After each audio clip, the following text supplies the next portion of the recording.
Shanti and her whole team for conducting this superb FDP, which has been helpful to many teachers like us. Thank you once again.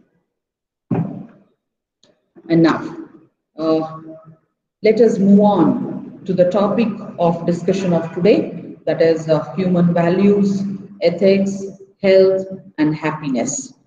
First, when this topic was given to me, I was wondering, how should I connect in between, this human values and ethics? Okay, they go together, and health and happiness. That is when compared to human values and ethics, it is.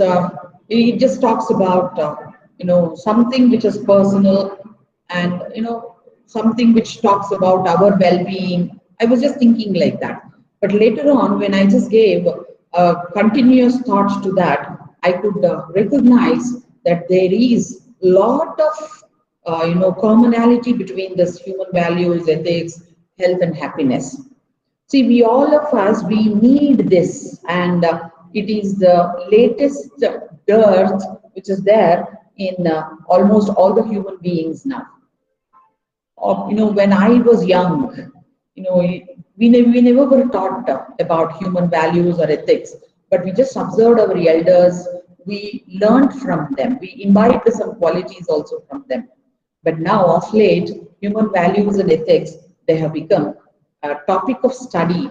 We build up syllabus on that, and we do activities on that, and then we teach students, right? So before we teach students, we being teachers, we have to inculcate those things for ourselves. So that is the need of the hour now. So that's why I just felt like sharing some of my views on this human values, ethics, and in regard to health and happiness. So let us move on towards what does my ideas, tell you people. So when we just go with any topic, we begin with the defining or the definition of these things. So what exactly is this human values? Human values are, the principles which we have to have in us, so that people, by looking at us, by observing us, by sharing all these things from us, they will try to learn something for themselves. And everywhere the bottom line is, we are teachers, and we have thousands of students who are observing us. So naturally, we will be the role model to them. So they observe us, either consciously or unconsciously. Some of the students, they try to, copy us. So that's why our movements, our principles, our standards of behavior, all these things should be judged properly before we show it to them, or before we behave with them. So that's why we need to know what are these, how a teacher, as a role model to thousands of students, must inculcate all these things.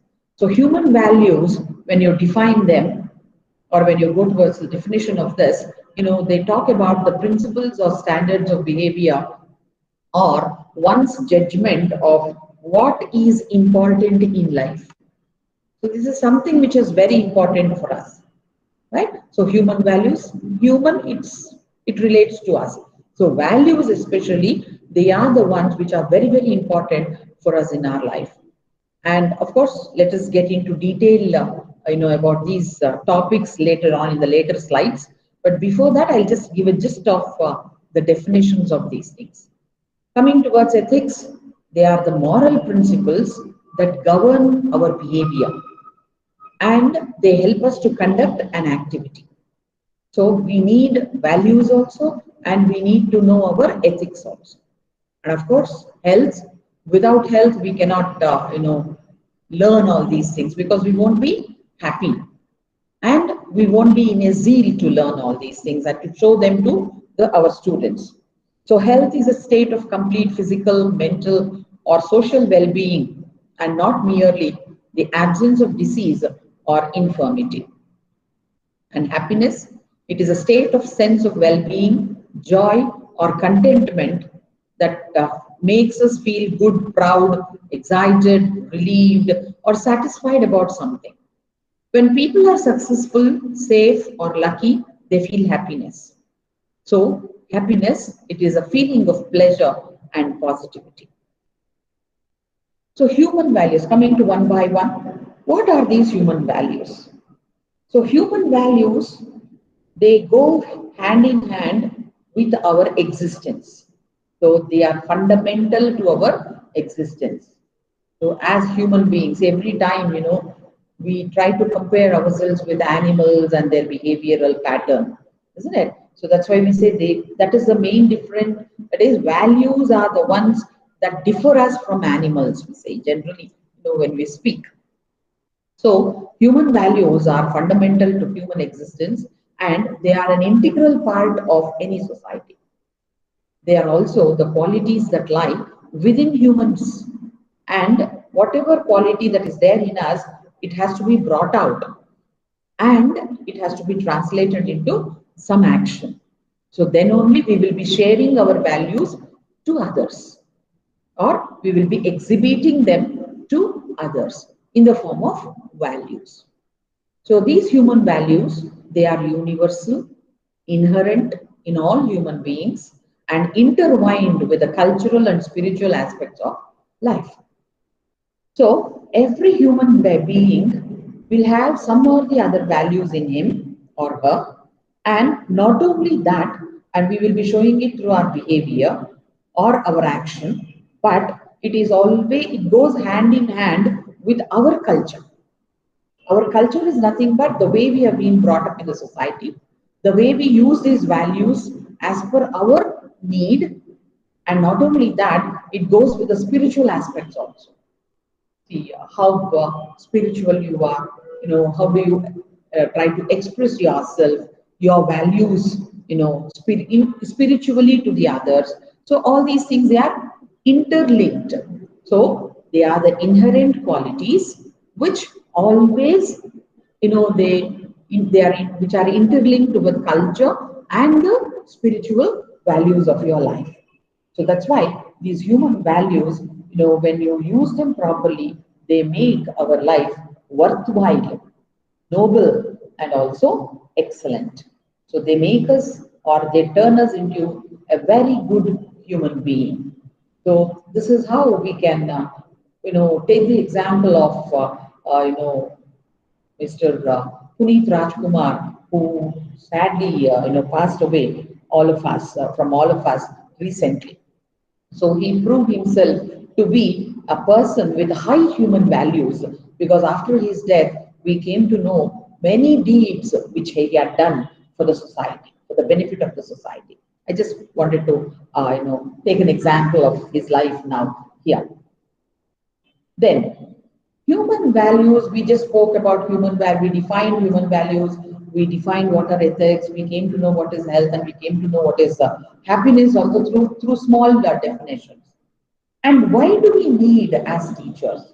What is the teacher's role here in learning the human values or ethics or about health or about happiness, right? So that, as I told you earlier, we are the role models and people will be observing the students, thousands in number, they'll be observing us. So we have a special role, which we have to present to others here.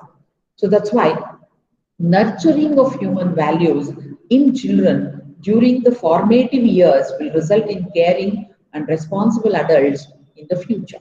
So, as a teacher, if every one of us try to show or nurture those human values in us and show it indirectly to the students through our, different patterns of living, so that will help our students, whom I just call them as children. So in the beginning years also, and then they try to nurture themselves with these values and they try to grow up into adults, very good adults and responsible adults in the future.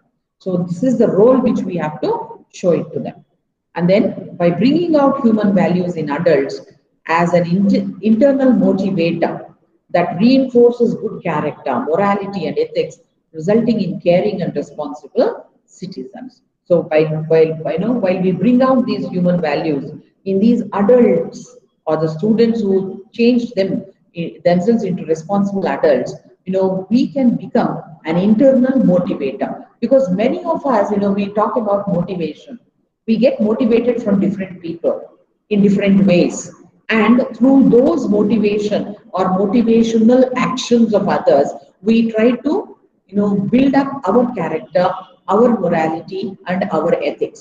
So that's how we become responsible citizens. So as a teacher, we can help to be an internal motivator to our students. And teachers' role also has a wide variety of human values found in varying degrees in all societies, religious traditions, and civilizations. So, by sharing the human values, we try to teach them how different societies live with different cultures, different traditions. What are the religious traditions everyone follow, and what is the civilization that has made man, show his different attitudes to the society, and that has helped the society to grow up and the people to change themselves, and to progress themselves in their life. So while different societies have different socio-cultural and value orientations, we come across five basic themes of human values which are relevant to every one of us.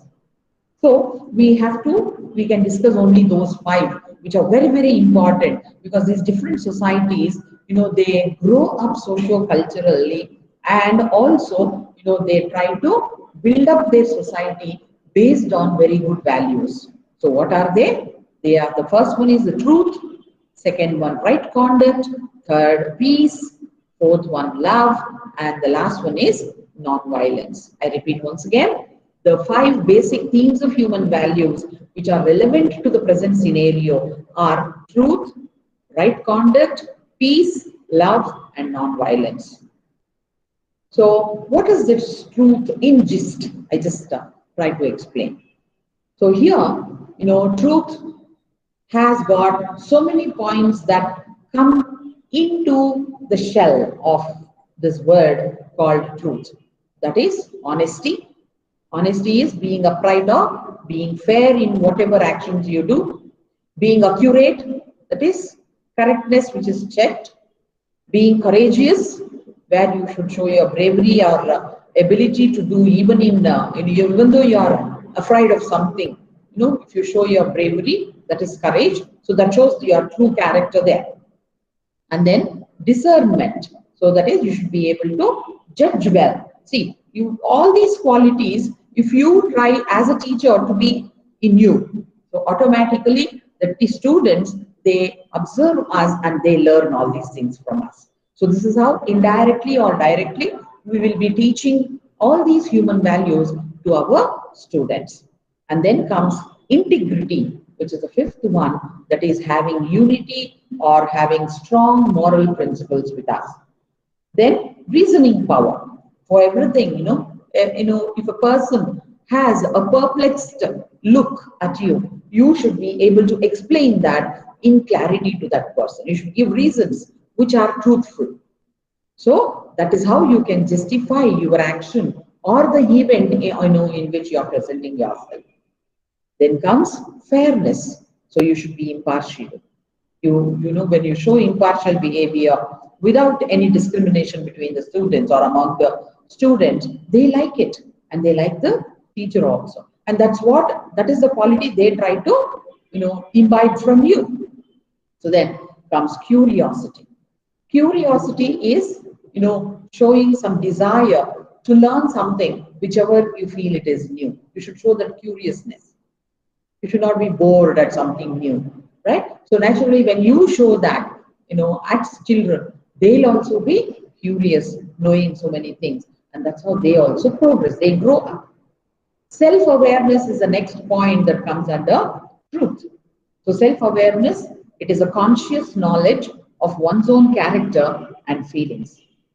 Then comes trust. So you have to trust. You have to believe someone firmly.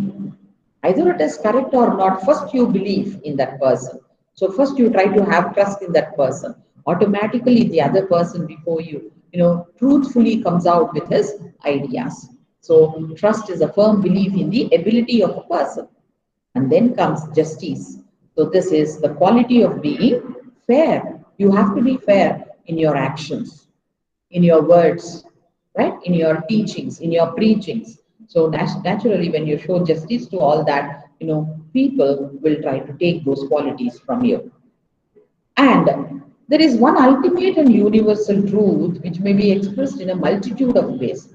See, when you are truthful, you can explain that truth in different ways through different examples. So, but it happens, the same thing can happen with false also. But one lie or one false action of us leads to different, such actions. So that's why, you should be a perfect chooser of either truth or false.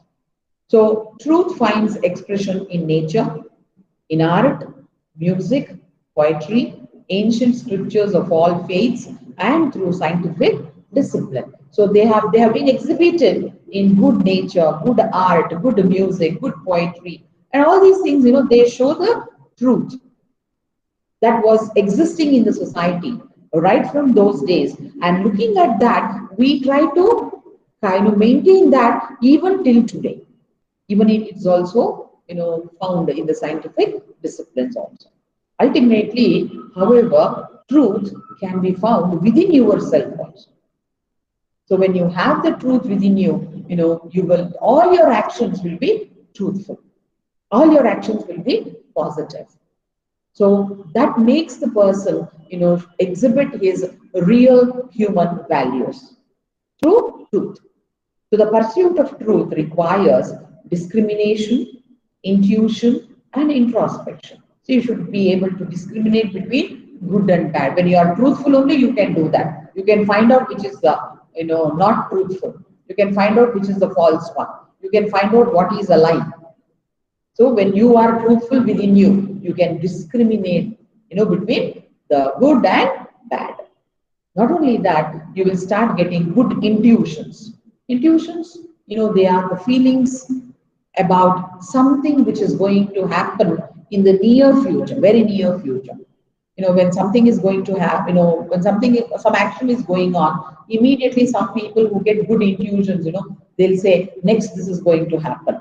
And to their dismay, I'll tell you, it will definitely happen. So when you are truthful only, your intuitions also will be correct. You get those positive vibes within you, and you will, express that to people, and it will happen. Many times, it has been proven by many people like that, truthful people. And then introspection. That is, you can question yourself, whether, you can look into yourself, whether you were correct or not.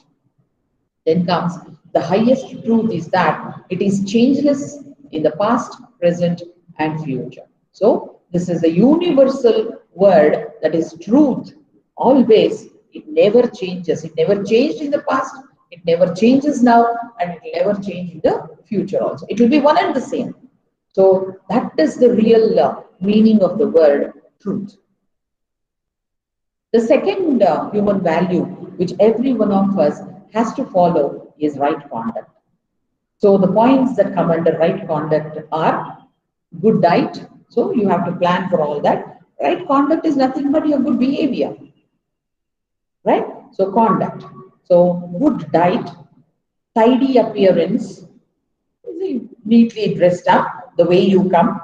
If you are shabby, your students automatically don't like you, isn't it? But if you are very neatly dressed up, and you arrange things very neatly, students even they try to copy us. They like that, and there will be some pleasant atmosphere, surrounding you because of your tidy appearance also. And you should also be hygienic, clean, neat, right? And you should feel the responsibility. So responsibility is also one of the right conduct of every human being. It is one of the inner developed values which we have to have. And then you should be duty conscious also. You should know what is your duty. You just try to do your duty. You just when you do your duty properly on time with all the responsibility, with all the responsibility and feeling towards that, automatically your duty conscious will be truthful again. Again, all these five, human values, they are interlinked, right? They are interdependent also on each other. And not only that, you should be self-reliant. So you should depend on yourself. Then punctuality is one of the right conduct every person must inculcate. Good behavior, of course, we need it. It is a must. It's one of the basic human values. And then cooperation. Without cooperation, you cannot be called as a social animal only. See, every human being is called as a social animal, right? Social, the word, the adjective word that is the social, it talks about that you are able to mingle with each other, mingle with the other person. That is the one way, that makes us a human being. Human being is a person, who loves to be in company. So when you love to be in company, you need to cooperate with others. Otherwise, you'll be secluded all the time. You cannot live in a society. So these points, they come under the right conduct. So the right conduct of which we speak is rooted in the Sanskrit word dharma. So though dharma has no literal translation in English, it may be said to encompass a sum total of codes of ethics, ethical behavior, and moral rectitude, which is righteousness. So dharma makes us, learn these ethical behavior or the righteous path, which we try to choose every time. And then the order which goes like do good, see good, and be good. These three captions which are used generally, they captures the essence and intent of this value. So the right conduct, it always says if you do good, you see good, and you are good. So automatically that shows your right conduct. So it is rooted in attitudes and habits inculcated from early childhood that mature into respect and adherence to the duties and responsibilities that come with one's life circumstances.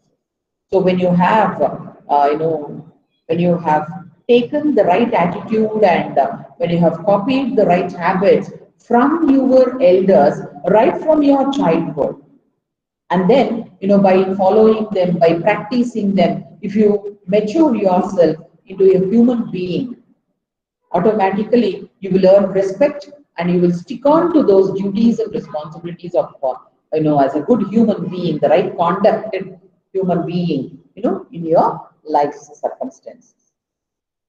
So the third one which we have to have as a human value is peace. So peace, the other definition of peace is being calm, having attention towards something, and be contented, satisfied, having patience. A lot of patience is needed. And then that puts you into discipline also. And that brings happiness to us. That raises our self-esteem, self-respect. And then that also puts you to surrendering yourself to other things. That means you are at peace. You will never have a tumult in your mind or heart. You will not be disturbed by anything, in the life. You will be calm and you will face everything with a calm mind. That is surrendering oneself. So through all this, by surrendering yourself, you will raise your self-esteem, you will increase your happiness, you will learn discipline, you will also have patience in life, you will be satisfied to the maximum extent by having attention on everything you observe, and then you will be calm. So these are some of the points which we can discuss under peace. So every one of us, we like peace. No one likes to quarrel with others all the time, isn't it? So everyone desires and seeks peace. So lasting peace cannot be found in the material world. So no one wants to lose it, isn't it? So in this material world, no one wants to lose peace. And it requires the capacity for introspection and self-awareness.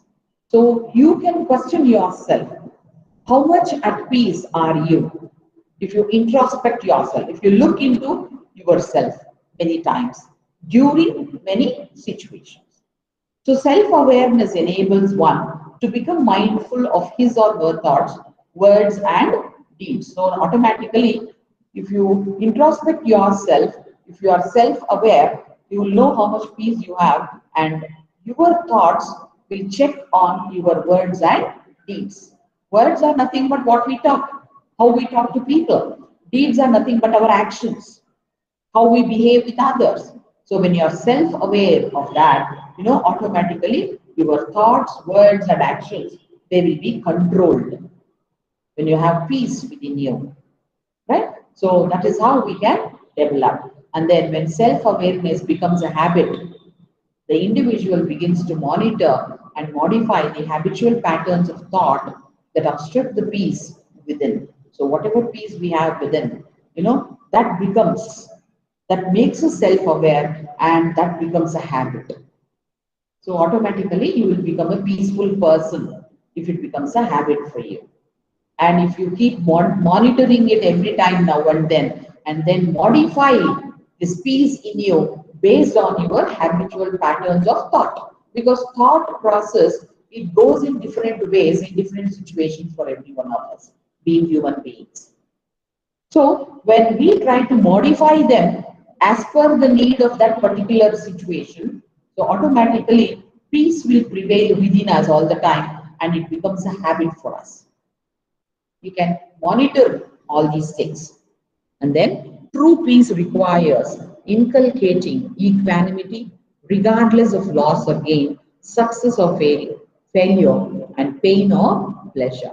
So true peace always, that makes you understand or know the difference between loss or gain, success or failure, and even between pain or pleasure. So naturally, when you are able to recognize the difference, you will be cool. You will be at peace. Either it is loss or gain, either it is success or failure, either it is pain or pleasure. You will have a common emotion towards them. So that means you will be facing your life at peace, truthfully at peace. Understand? So this is how we have to, try to have peace within us. The fourth human value is love, which we have to have as teachers. It's common, not only teachers, see, whatever. That's what I told you. If as teachers, as human beings, as elderly persons, if we have, automatically we will try to show them to our students, our youngsters, they learn it from us. Not only students in our workplace, but it is with the children at home also. They observe us and they grow. So love contains empathy. Empathy, feeling for others, trying to place yourself in the role of others and understand their emotions. Kindness is another way of showing love. Sharing is another way of showing love. Friendship, having good friendship is a part of love. Being generous is a part of love. Being patriotic is a part of love. And accepting that comes to you. This is most important. Acceptance, which is very difficult in some human beings because they try to go, as per their thoughts.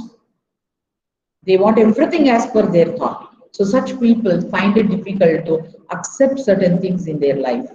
But if you develop acceptance, that means whatever comes to you, whenever it comes to you, however it comes to you, you should love it. You should accept it. So that brings, coolness in you. That brings peace in you. That brings truthfulness in you. Then you should be considerate also. You should care for others. That is true love. And you should show compassion towards others. That is also true love. And overall, you should have the human qualities, humanness. That is the real love every one of us must develop. So the human value of love may be best expressed as an energy permeating all life. So this love, it spreads throughout our life. If you show love, it will be there throughout your life, and if you show, it will gain love to you also. So showing something, exhibiting something will make you gain the same thing back. It boomerangs, right? So show love, it comes back to you. So if you throughout your life, if you show good love to others, you will get good attention from those people also, good love from those people also. So that is, it is not an emotion or passionate feeling of desire or attachment. So love means it's not desire to have something or attachment towards something, but to exhibit something, some good quality of yours to the others. It refers to something much deeper and more basic to human nature.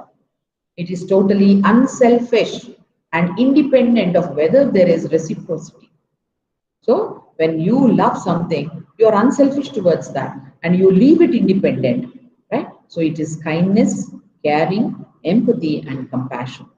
So love is not passive but active, and it grows, as Sri Satya Sai Baba would say, by giving and forgiving. So love is shown by giving something and forgiving a person who has done something wrong, right? So this is how you can develop love. And the fifth human value is non-violence. So non-violence is the fifth quality of human values, which brings harmlessness in us, which makes us show equality, which makes us good citizen, and it allows us to care for the environment, and then it also makes us appreciate other cultures and religions. See, every one of us have our own culture. We have been brought up in that culture. We have our own religions which we follow. See, religion brings the culture because we have been brought up in that part of society which has got one sort of religion. So naturally, when you have this non-violent behavior, I will start appreciating the other culture also. Being human being, when we have the qualities of love, peace, truthful, right conduct, automatically, we develop non-violence. And we try to appreciate, we try to like, we try to respect other cultures and other religions. And then this is how we will have a universal compassion. You like everyone on this earth.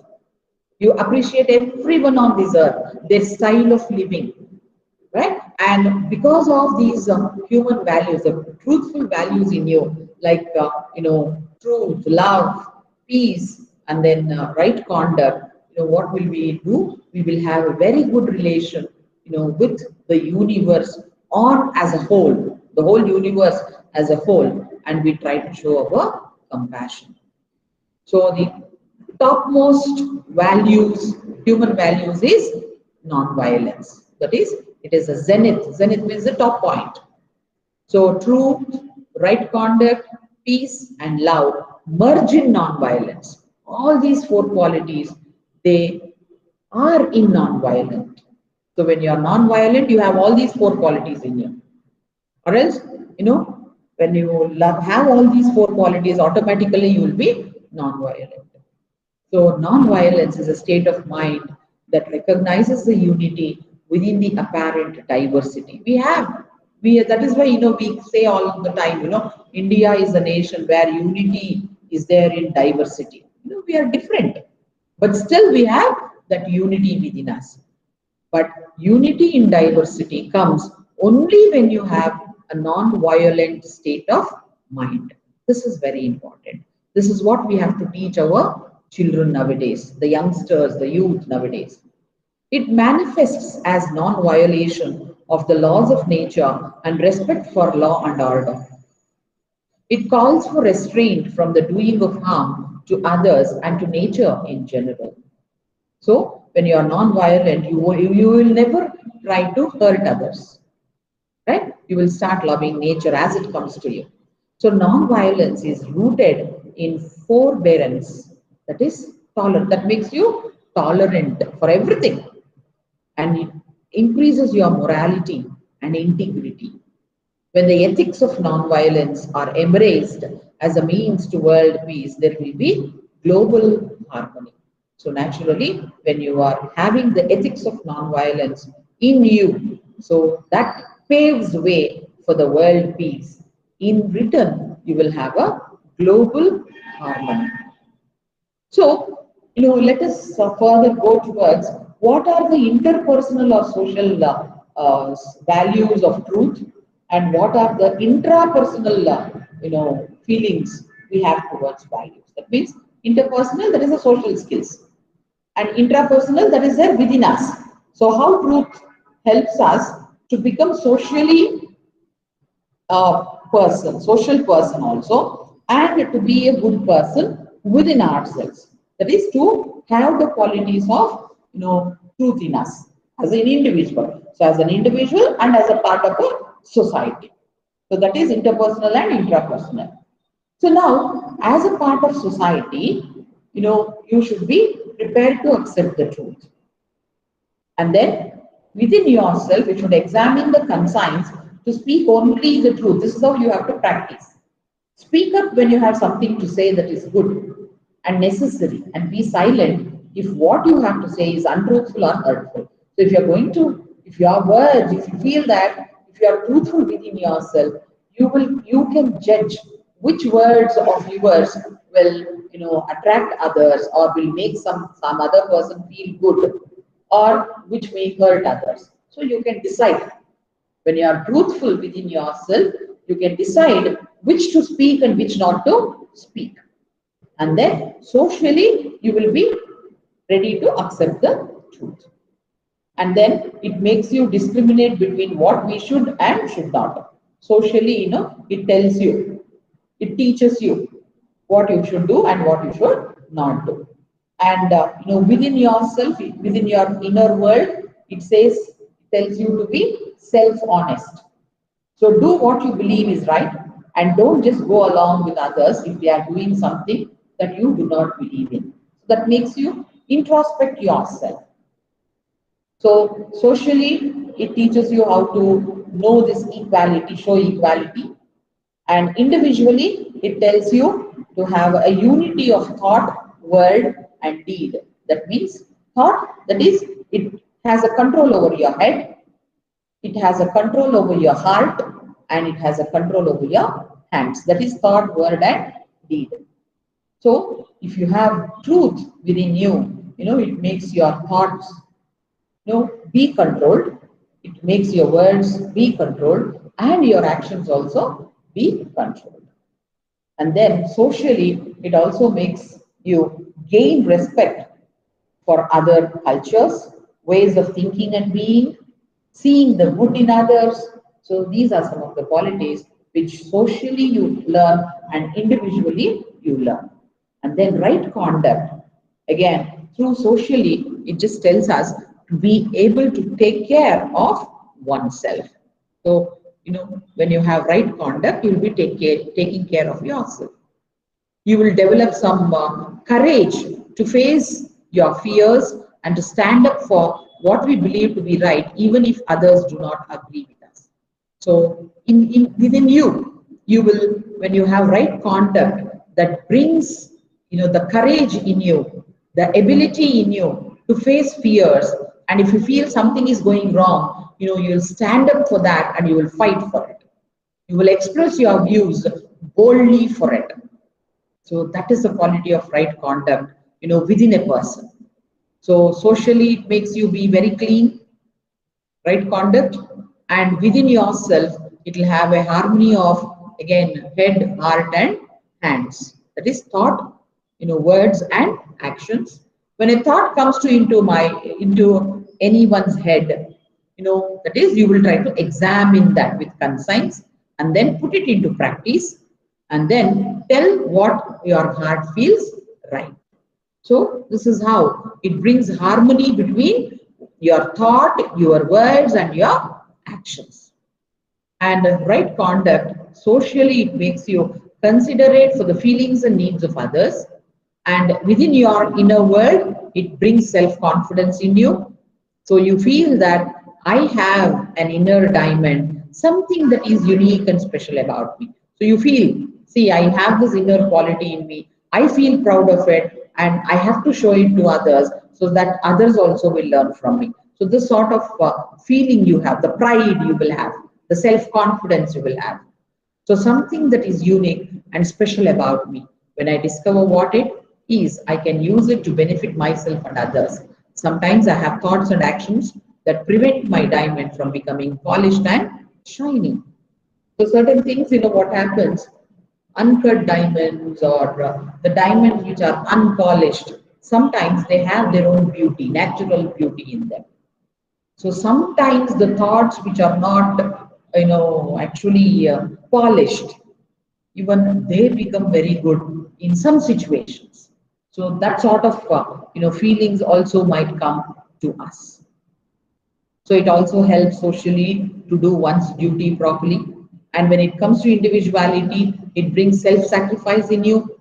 So you will feel that what am I willing to give up for my own good and the good of others? So you will sacrifice. If it is for the benefit for others, you will sacrifice it. Or if it is for the benefit of you, you will try to convince the other person to sacrifice it for yourself. So this way of mutual understanding can develop with the right conduct. Because you will have all the boldness to speak about it. So socially, it brings friendliness in you, and individually, it contributes to special strengths to the team, and the outcome is better and than any person working alone. So this you can decide. And then it also develops, right conduct develops good behavior, good manners, good nutrition, health and hygiene, and helping others. And it also brings humility in you towards things. It makes you know the value of saving, not wasting all money, energy, food, and time. So you won't waste anything. Because you will know the value of all these things. The right conduct will bring the value. The idea of value. Of saving money, energy, food, and time. Which will be helpful to you. So it will also help you not to break a promise, not to indulge in gossip, and not killing also. It also makes you not to quarrel, not speak ill of others, not steal, and not take advantage of others, and be punctual. It also makes you show respect for others, including parents, teachers, and elders. Responsible feeling will be there. Teamwork mentality will be there. You will know how to be tidy, and then you will understand the dangers of harmful habits. See, one right conduct, which helps us to be socially a very good human being, and taking all the good qualities of life in us. Then comes peace, the third one, which has some social values also and some interpersonal values also. When you have peace, it corrects the rhythmic breathing. When you are at peace, you will never, try to breathe faster. Even that is there because you'll be cool with everything. When you have the inner peace in you, you'll be cool. You'll be cool means your breathing will be normal, right? Otherwise, there will be rise and fall in the breath. Improper breathing will be there due to our emotions, mixed emotions. So intrapersonal, even when things are not going well for me on the outside, friends not playing with me, mother would not buy me something I wanted. So with all such feelings in us, I'm still strong and peaceful on the inside, and these things cannot hurt me. Keeping a feeling of calmness on the inside, even if there is turmoil on the outside. So when you have this peace, individually, come what may, you will be at peace. You will be calm, right? So though there is a lot of turmoil going on outside your, yourself, so you will be calm. You will face it with all the peace of mind that should be there, in your inner world. So in socially, it will make you highly disciplined, and within you, it says you do not get angry. You do not develop strategies for getting rid of angry feelings, right? Because our anger, it always harms us and others also. Many times we would have come across, many WhatsApp messages nowadays, because we try to learn so many things through these WhatsApp messages, which bring us so many points of learning, isn't it? So to us, in regard to our anger, in regard to time management, in regard how to love, in regard to peace, so on and so forth. So we will never try to harm neither us, ourselves or others. So we will try to control our anger, this is how peace helps us. And socially, it increases our effort. And individually, they are the things that really give us inner contentment and happiness. So how do we feel when we are given a new game or something we have wanted for a long time? How long does the happiness last? How do we feel when we help somebody who need our help? How long does the happiness last? See, such questions, you can answer them coolly. You can answer them with satisfaction. You can answer them with happiness when you have this inner peace. And then, socially, you can be gentle and you can be polite in your behavior when peace of mind is there in us. So, individually, we feel that a peaceful, forgiving nature that remains undisturbed in all circumstances and always give good to others, no matter what is received in return. You'll never expect anything in return. We just try to do something good, right? And we have this forgiving nature all the time. When we have peace within us, we never expect something, for our actions to others. And we always try to give good to others. And it also socially, peace of mind brings good health. See, when you have a turmoil in your mind, automatically it will have an adverse effect on your health also.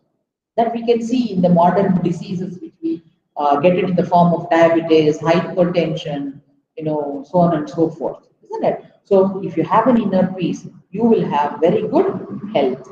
So this is how, human values is related to health and happiness also. That which we are going to, discuss later on. So, and individually, it makes us silent sitting. It makes us to sit silently. And silent sitting is a useful tool that can help every one of us to get in touch with inner computer to solve our problems. Our inner computer means our mind, itself is like a computer which works on different things.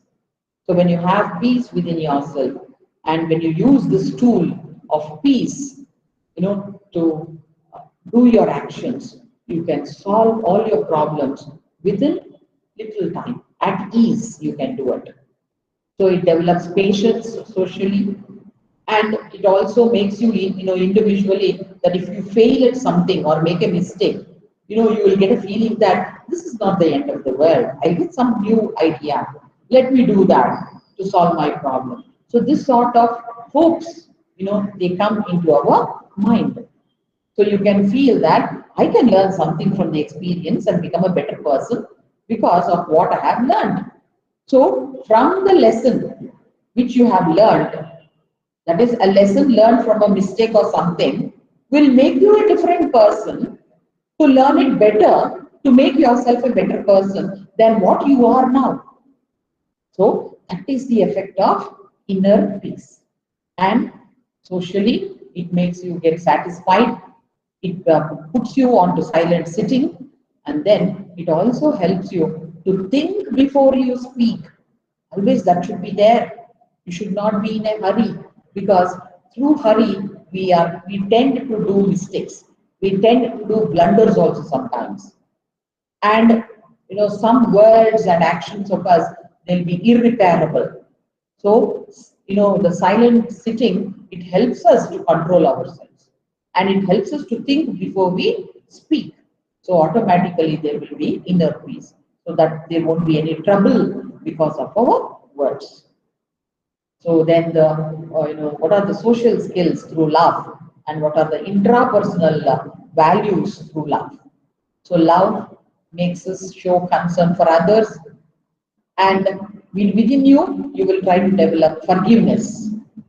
So even if somebody does something bad to us, we will feel better if we can really truly forgive them and then forget it. We'll try to forgive. If you love a person, you will forget all his troubles to you towards you.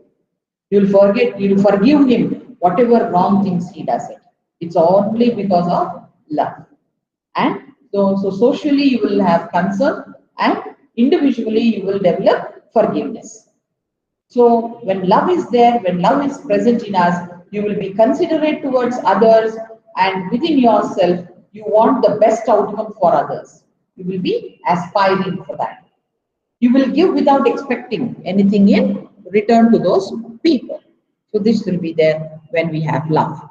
And that also helps us to have dedication, socially, dedication, friendship, helping, kindness, kindness to animals, love for all, sharing, sincerity, sympathy, and unselfishness.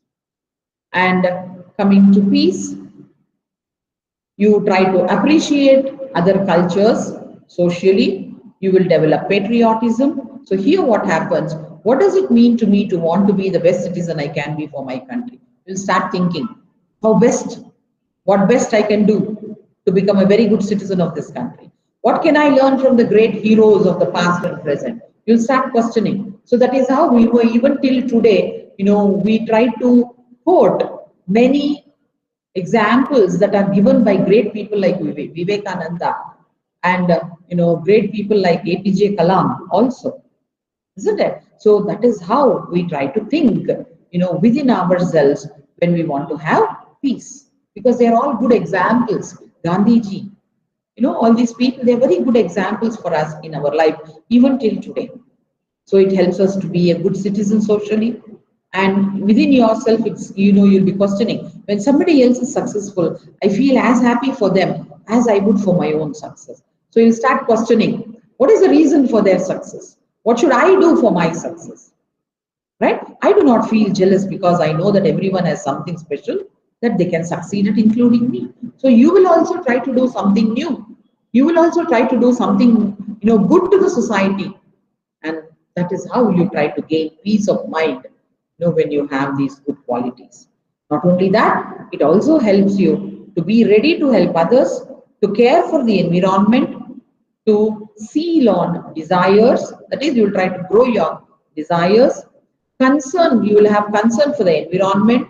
You will discriminate about what to watch on television, in books, and also the cartoons you read. So that means you will be choosy. You will do only good things. You will watch only good things on television. You will read only good books that makes you, get peace of mind. So like that. And then looking after public property, you will help others. You will not hurt others, and you will not speak harmful words, and you have a sense of social service. So that's why a person who has all these 5 qualities, that is 5 human values in him, namely non-violence, right conduct, peace, truth and love, will develop inner strength, will have social skills, will be creative all the time, will have super self-confidence in him, and will be highly tolerant towards everything in his life. So that's why the base, the root is these 5 human values in us. So they are love, truth, peace, right conduct, and non-violence that makes us grow, with all the best qualities of inner strength, social skills, creativity, self-confidence, and tolerance. So now, understanding what are these human values, we need to play a huge role in students' lives and form a major influencing factor for them right from their childhood, right from their puberty, because we are all teachers of adolescents now. Suppose if we are students of youngsters also, we should follow all these, because the teacher, he, with the help of chalk and board, helps students develop imagination that will help them to paint their own world. The words we use, the descriptions we make, the actions we do, right? And the behavior we show to them. All these things, through all these things, we try to help them paint their own world, means they will be imagining. By observing us, they'll be imagining their future. So indirectly, we will be helping them to build up their own world. So that's why we have a conscious and very, very important role in influencing the students whom we teach. So regarded as the noblest profession of all, these educators can lay the foundation of students' life. So we are all educators. We have to put the foundation for a best life of a student. So apart from imparting academic knowledge, these mentors are also responsible for inculcating invaluable life lessons in their students. So we are not only a person who just passes on some academic knowledge from one mind to the other mind, but we act as mentors to them. Mentor means it's not nothing but second parenting, because we try to teach them all good values in the life. So that will help the students to grow up in their life. So next, coming to ethics, which are another important point, points which every teachers must inculcate. So these ethics are essential that educators recognize their unique and influential role in society by honoring the standards established for their profession. So think about your interactions with students, knowledge of school policies and procedures, reputation in the community, in other words, use common sense. What is your role and responsibility in maintaining the high ethical standards that define our profession? Every one of us we should question ourselves like that. What is my role and responsibility as a teacher? What are the ethics of my, uh, role here or my profession here? So how am I going to pass it on to the student through showing good ethics to them? So teaching is a trusted profession in which society holds teachers to the highest standard as role models. In accepting a position of public trust, teachers measure success by the progress of each student towards the realization of his or her potential as an effective citizen. See, every time we feel so proud to be a teacher because we are the makers of a doctor, engineer, lawyer, right? And also a teacher. So that means from our profession, other professions come forward, isn't it? We make them survive in the world. So naturally, when our profession has got good ethics in it, has got good human values in it, automatically you will be bringing out a good society. So this is the major role of every teacher, and every one of us must be conscious of nowadays. So through this picture, we can understand that when there is no ethics at an educational institute, be it a school or a college or a university, when there is no ethics there, that leads to greed and jealousy, and that again brings back bad career, and again it leads to a disastrous life. So we should be well aware of it so that we won't try to inculcate bad ethics, because of us one life can get spoiled, many lives can get spoiled, many lives can have bad careers. So you should be well aware of that. So therefore, faculty and staff have a responsibility for creating an academic environment that promotes an honest academic discovery and teach students ethical behavior in the process. So every one of us, we have this, rich responsibility shouldering, on our, with us. So we have to follow. See, Teddy Roosevelt says, to educate a person in mind and not in morals is to educate a menace, educate a menace in a society. So there's a small mistake there. Educate a menace in a society. So he says that if you just educate a person in mind and not in morals, that is ethics. If you don't teach them ethics, just teach them the lessons. It's you are creating a havoc. You are bringing a turmoil, a tumult, something dangerous in a society. And one more statement by the first woman who got elected to both houses of US Congress by name Margaret Chase Smith. She says, the right way is not always the popular and easy way. Standing for right when it is unpopular is a true test for moral character. See, something truthful, something good, it will be unpopular. No one likes it. That's why it will be unpopular.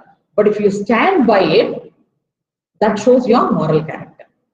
Understand? So that's why she says the right way is not always going, for popular and easy way, but you have to stand by unpopular thing, which is a true test for your moral character. If you feel that that unpopular thing is the right one. This is what she says. So if you want to produce people who share the values of a democratic culture, they must be taught those values and not be left to acquire them by chance.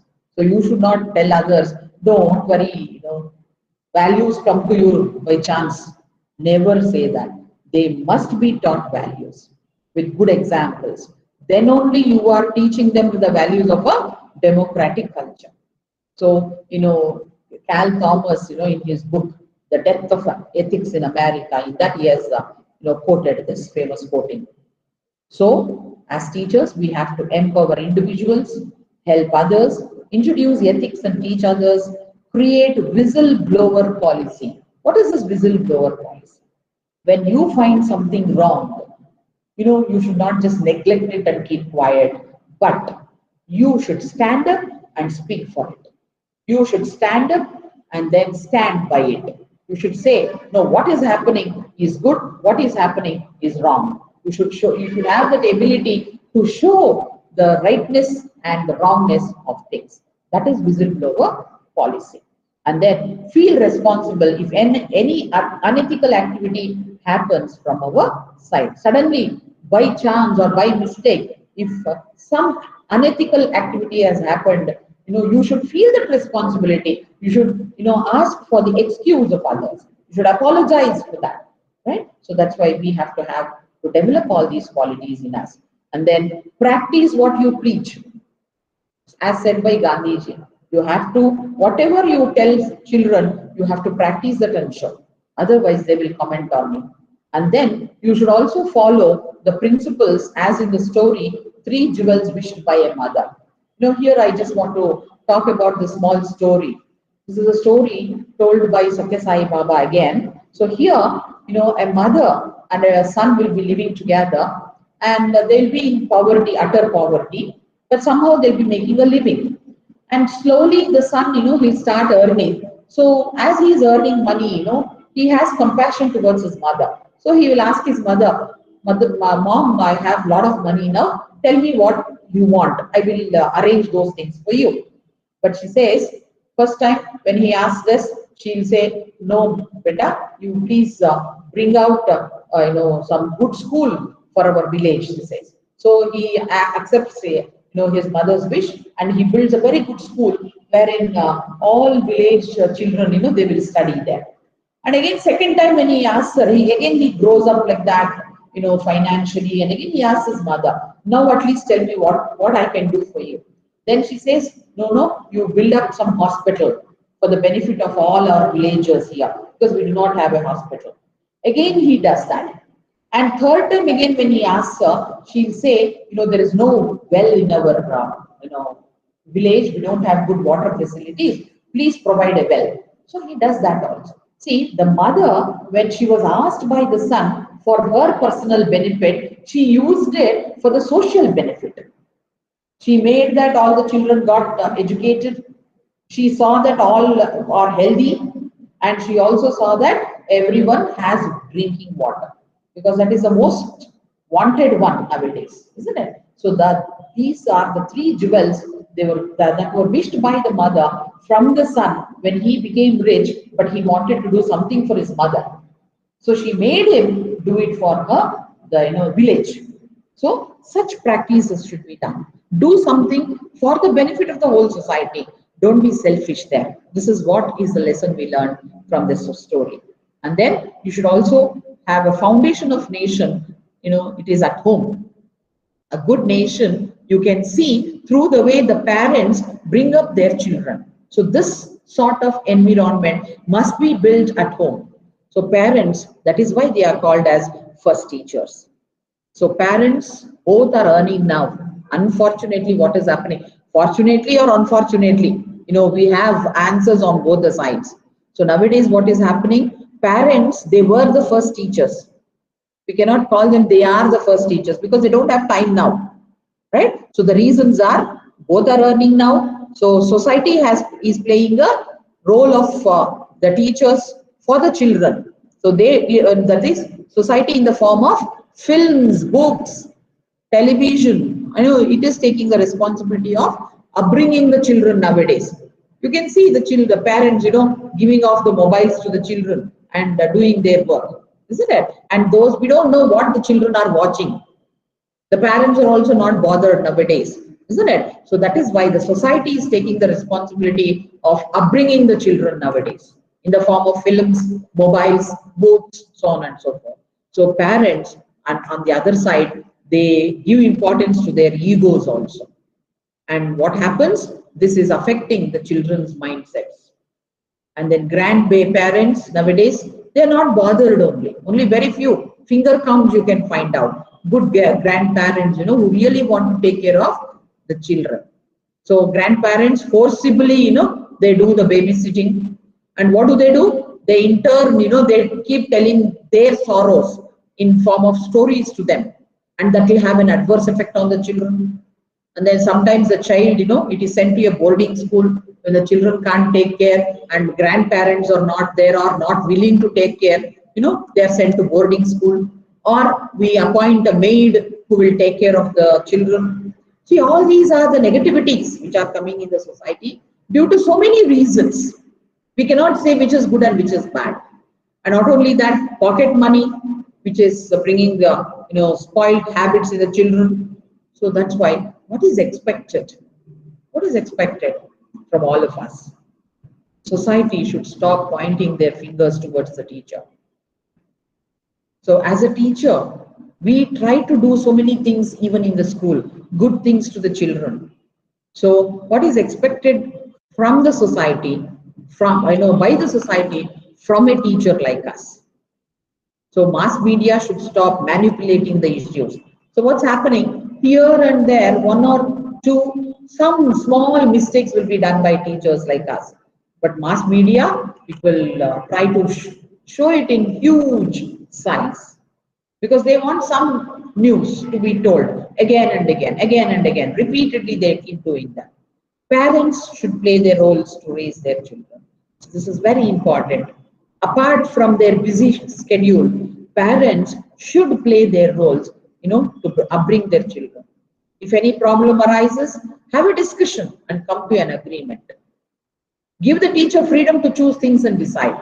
And nowadays there are some examples which I've come across also, wherein parents, directly they try to blame teachers. They'll say, "Well, what for I'm sending my child to the school or to the college? What is the role of a teacher? You are supposed to correct my child." So this is how they come and fight with the teachers. But they forget their first role at home. Such things should not happen. And the teacher, from his or her side, must need to practice openness with colleagues. Even we don't have that. We never talk to our own colleagues properly. We never have good relations with our colleagues properly. We are not friendly with our colleagues. We never share our feelings. By sharing, I tell you, we can solve many problems that come in our life. So which we do not do. So teachers must do that. See that work is equally divided among all. And there should be no ego of an elderly teachers with the new teachers. All these things should be checked by us. So to be precise, ethics is a study of right and wrong, duties and obligations. Ethics involve critical reflection on morality, including the ability to make choices between values and the examination of moral dimensions of relationships. And professional ethics, they are the moral commitments of a profession that involve moral reflection that extends and enhances the personal morality practitioners bring to their work, that concern action of right and wrong in the workplace, and that helps individual resolve moral dilemmas they encounter in their work. So normally ethics are the right, decision making of right and wrong. What are your duties? What are your obligations? Right? How you are going to reflect your morality on others. So all these things. And professional ethics, how do you try to differentiate between right and wrong in the workplace? How do you try to help individuals in your workplace? How do you try to resolve if any problems come? If you encounter any dilemmas in the work. So this can be done. Professional ethics can be done in a united way by all the colleagues together, but not individually. So that's why you should have a very good relation in the workplace also. So henceforth, the teachers must be duly licensed professionals who possess dignity and reputation with high moral values as well as technical and professional competence. Everything should be there.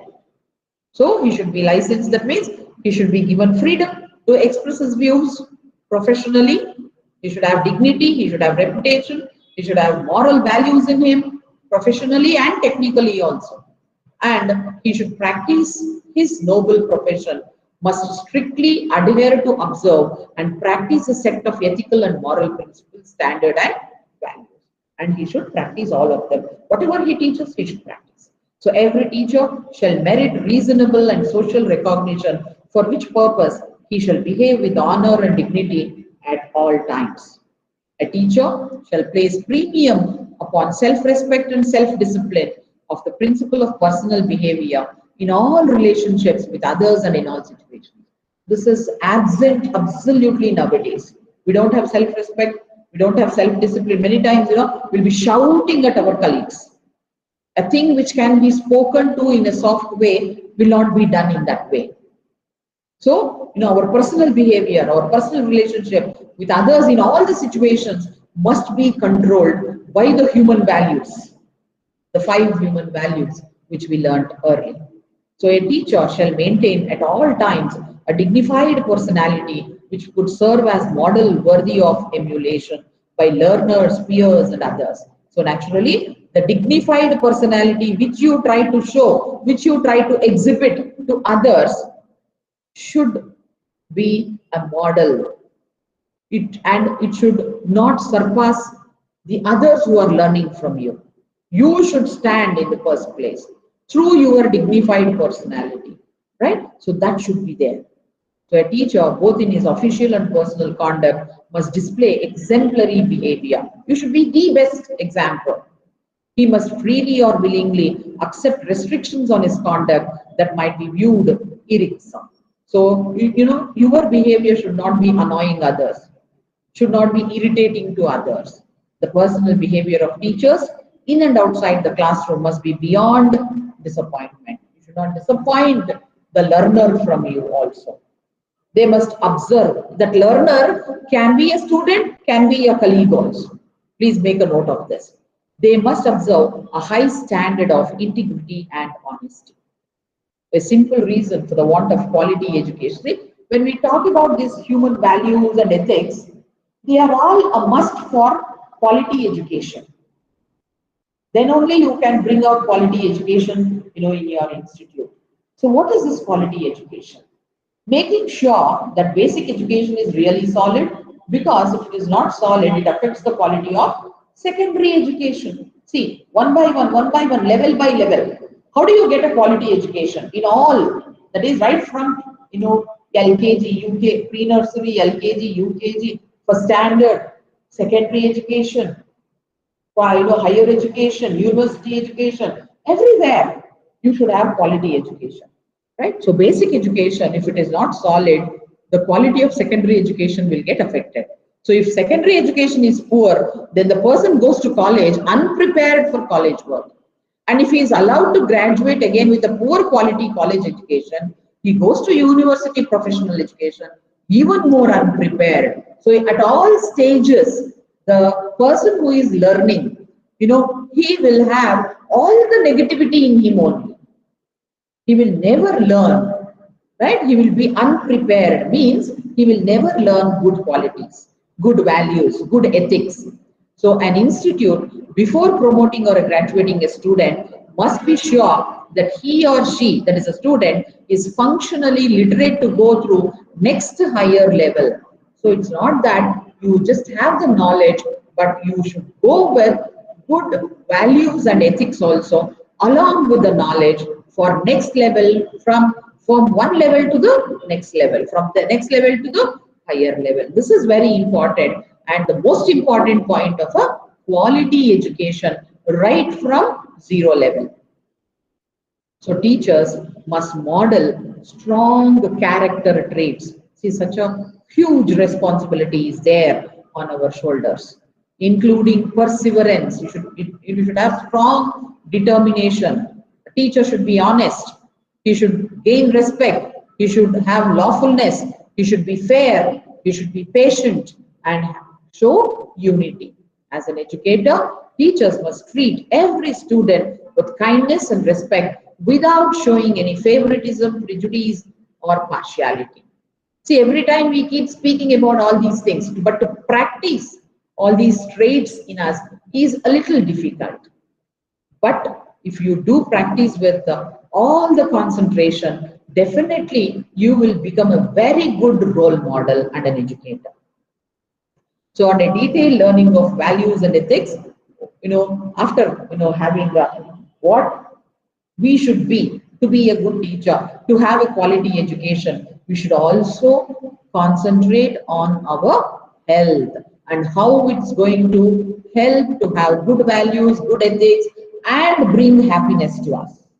So, till now, I just gave you a detailed explanation about what were values and ethics. But here, through some quotations and statements, I just want you to think over what is health and what is happiness.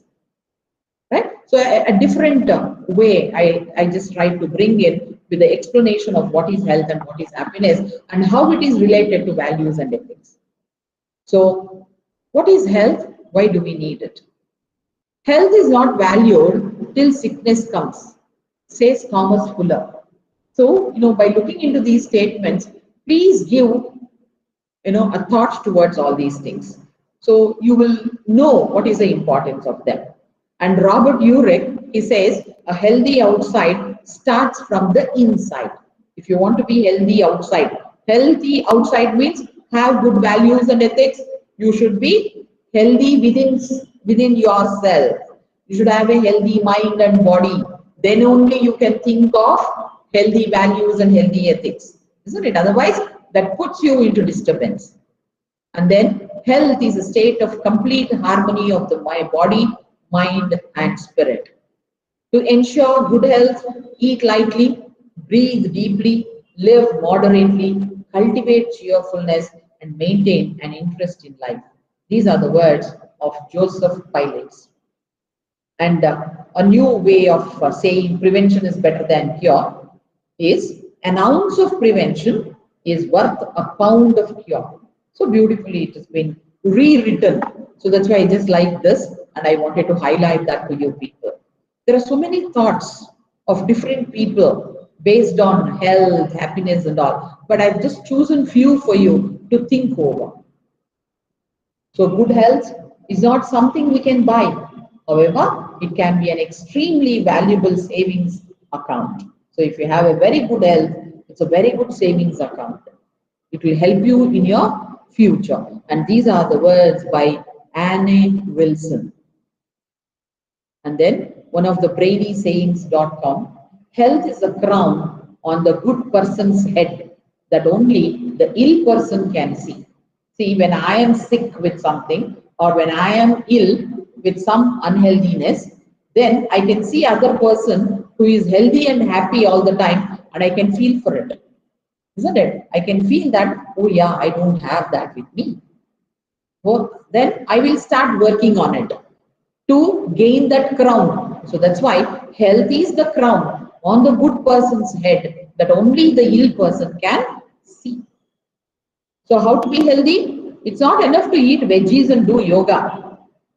Only dieting and doing exercise doesn't help you to be healthy. You also must work on healing the stress and anger in your life. So these two are very dangerous, poisons in our life. That is the stress. Nowadays, life is full of stress, and for everything we get anger, right? We get angry, right? Isn't it? So that's why these two, you have to heal these two, and then what you eat, that is veggies or doing yoga, will make you healthy. Once you get rid of the stress and anger in your life. So calm mind brings inner strength and self-confidence. When you have peace of mind, that raises your inner strength and that raises your self-confidence. So that is very important for good health. This is how you can improvise your health by the one of the human values, that is peace. So this is how it is related. And then health is the greatest gift. Contentment, that is satisfaction, is the greatest wealth. faithfulness, the best relationship. So having good habits like this, health, contentment, faithfulness, they bring you the gift, wealth, and better relationships. These are the great words told by Buddha. And then be healthy and take care of yourself, but be happy with the beautiful things that make you you. So that means that make you you means what you are now. It's because of your health and how you take care of yourself.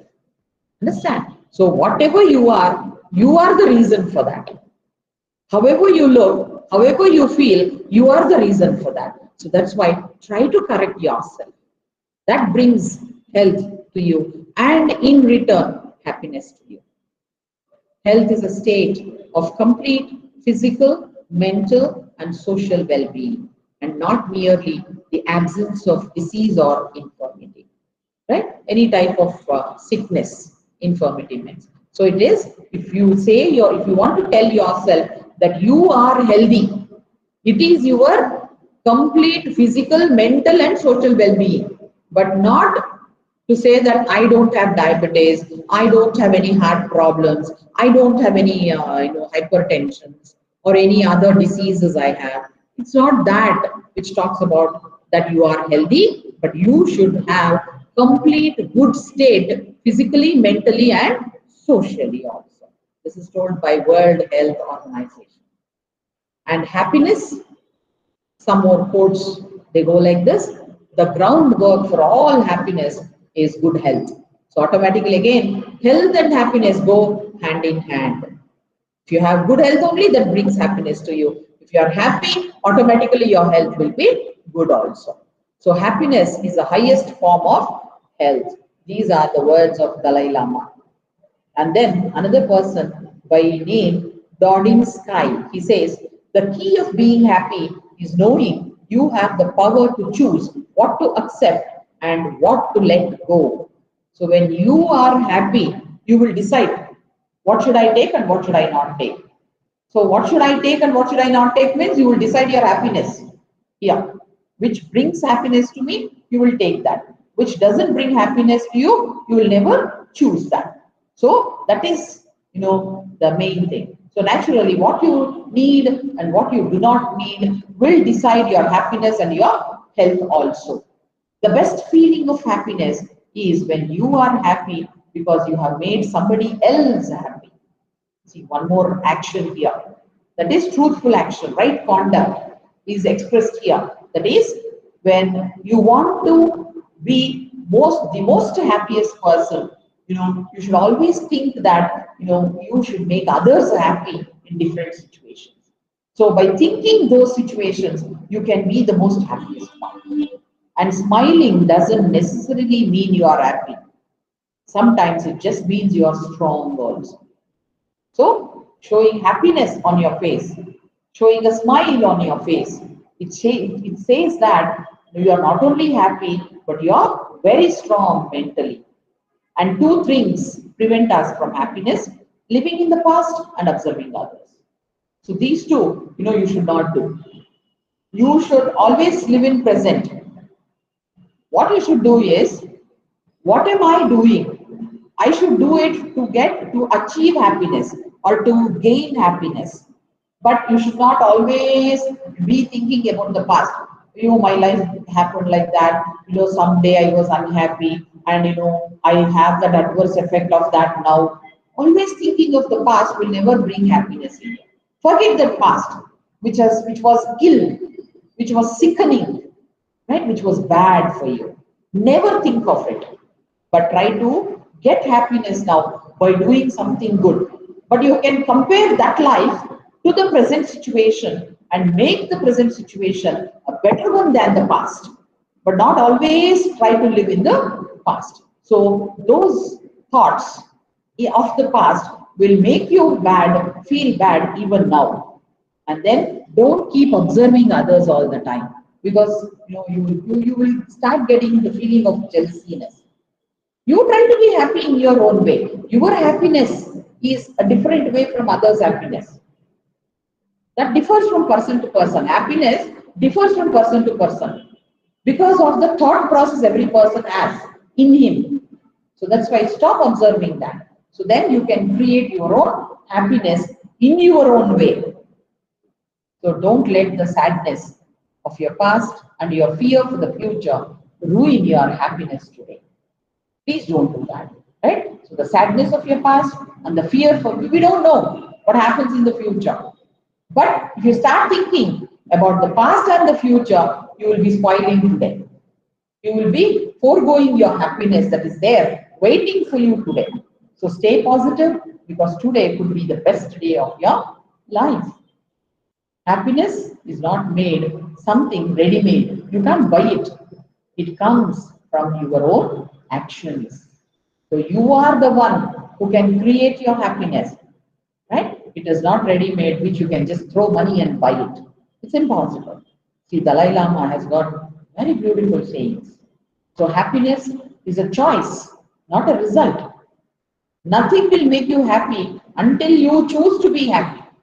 You have to choose to be happy. So it's not a result of some actions of you, right? You have to choose to be happy, and automatically you'll find a way for that. So Sadhguru also says, joy is a natural phenomenon. Misery is your creation. So you are the one to create happiness for yourself. It's a natural one, right? And misery, if you try to create something forcibly, you will go towards misery. That leads to misery. So that's why natural phenomenon. That is, whenever you feel happy, grasp that moment, feel joyous, feel happy in that. The happiness of your life depends on the quality of your thoughts. Again, whatever we think, however we think, that brings the quality of happiness in us. So you should choose to be happy, and then you will get such thoughts. If you get bad thoughts, that will never put you into happiness. So everyone wants happiness, no one wants pain. But you can't have a rainbow without a little rain. This is the ultimate truth every one of us must understand, that all the time we cannot be happy also. Sometimes we have to face little pain or more pain. But still, we have to understand the truth that until unless we have little rain, then only we can see the beauty of a rainbow. That means all the colors, colorful life, happy life comes only after a little pain in our life. So that means if you want to choose to be happy, you should be ready to face a little pain also. This is the ultimate truth. So be happy, enjoy every moment of your life. Life is too short to waste on grudges. Please don't waste time on grudges. Laugh when you can, apologize when you should, and let go of what you can't change. This is the most important one which every one of us has to ponder over. We have to think over this because we have to enjoy every moment. And we know life is short, we keep telling when anyone dear to us suddenly goes off or suddenly dies, we say life is too short, right? Then we realize, but again the next day, again we'll be in our daily way of behavior, trying to show grudges on others, trying to scold others, trying to quarrel with others. So this is what we, spend life with more. So that's why you should not do all that. Laugh whenever you can, enjoy that moment. And when you are sorry for something, apologize immediately. There's nothing wrong that brings happiness, that brings contentment in us, that brings satisfaction in us when you apologize for the mistakes which you have done. There's nothing wrong. To err is human, isn't it? And we say that to err is human, to excuse is divine, we say. So naturally, you apologize for the mistakes you do, and you live, to the other person, whether to accept it or not, and let go if you can't change. If you can't change things, if you can't, even after advising people, even after trying to bring change in people, if you can't do it, better leave it. Instead of just thinking bad over that, you can just leave it. Enjoy the moment that comes to you. So always think, I have chosen to be happy. Because it is good for my health. If every one of us think like that I have chosen to be happy because of my good health, every one of us will be the happiest ones. And then we will have healthy life. And then we will develop good human values, which we can share with others. And then we will show good ethics also, in our behavior. All these things will be the best role model to the youngsters to whom we try to be role models, to the youngsters to whom we teach, to the youngsters who observe us in the society. So that's why when it starts with I have been, I have chosen to be happy because of my good health. So others also will think in the same way. So naturally, when this, it passes on like a virus from one person to the other, you can see a healthy society.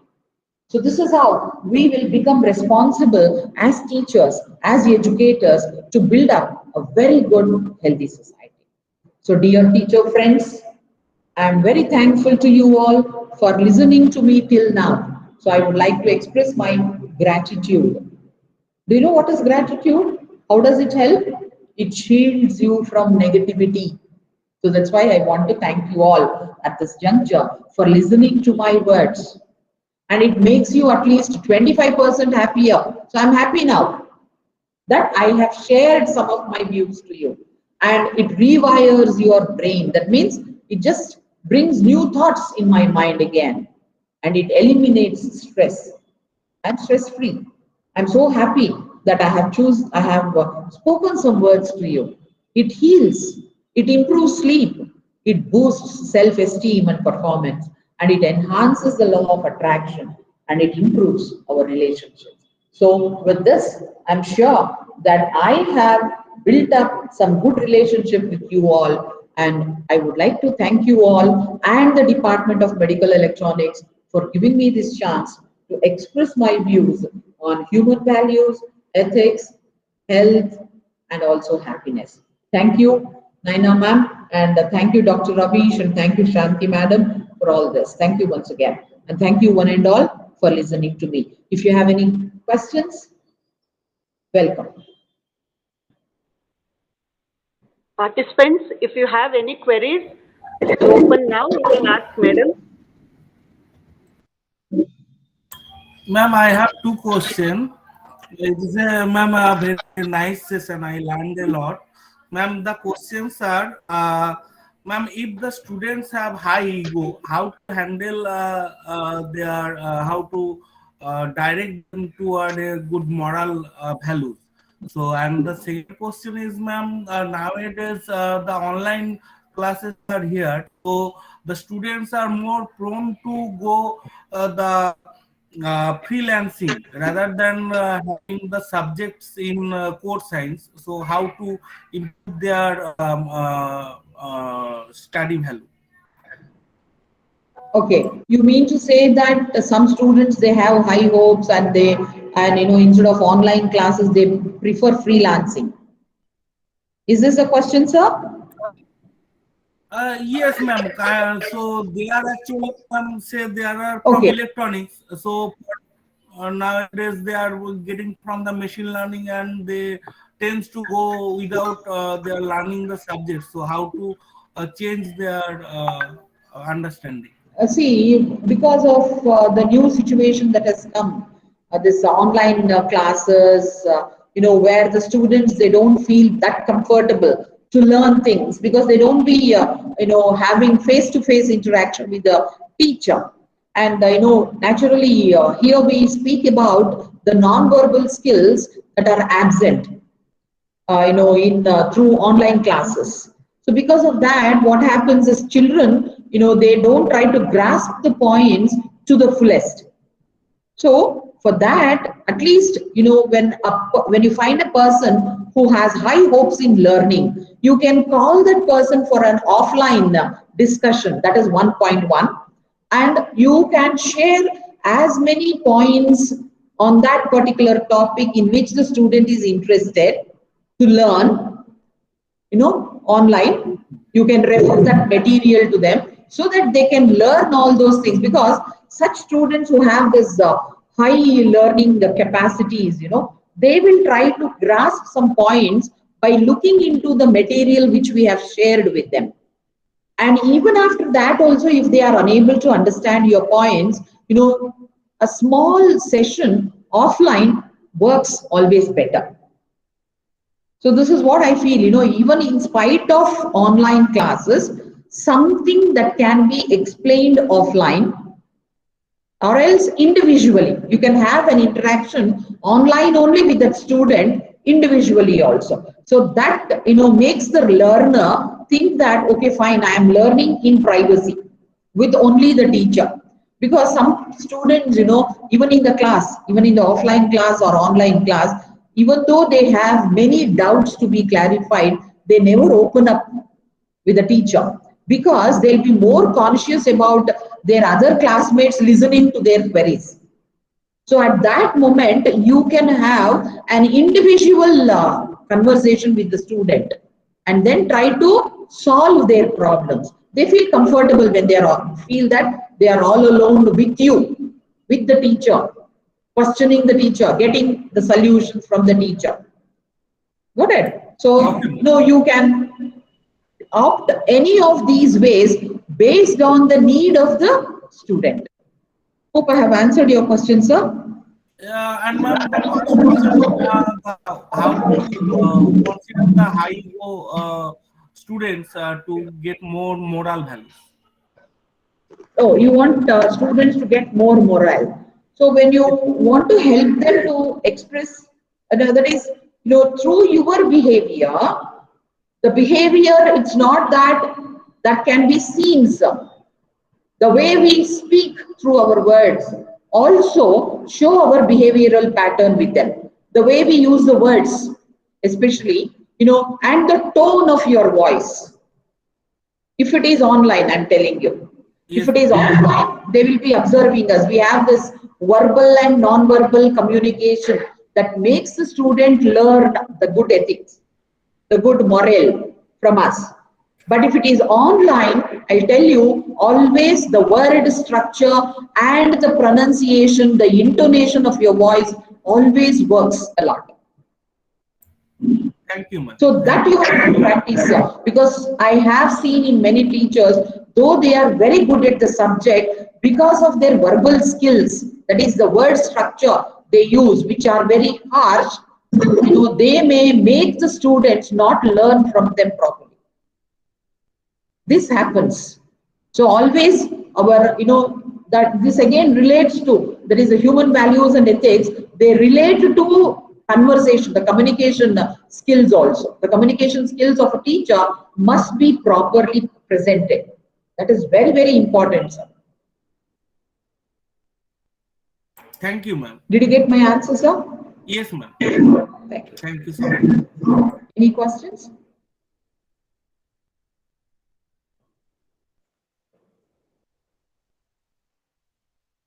If question is not there, it is time for concluding vote of thanks.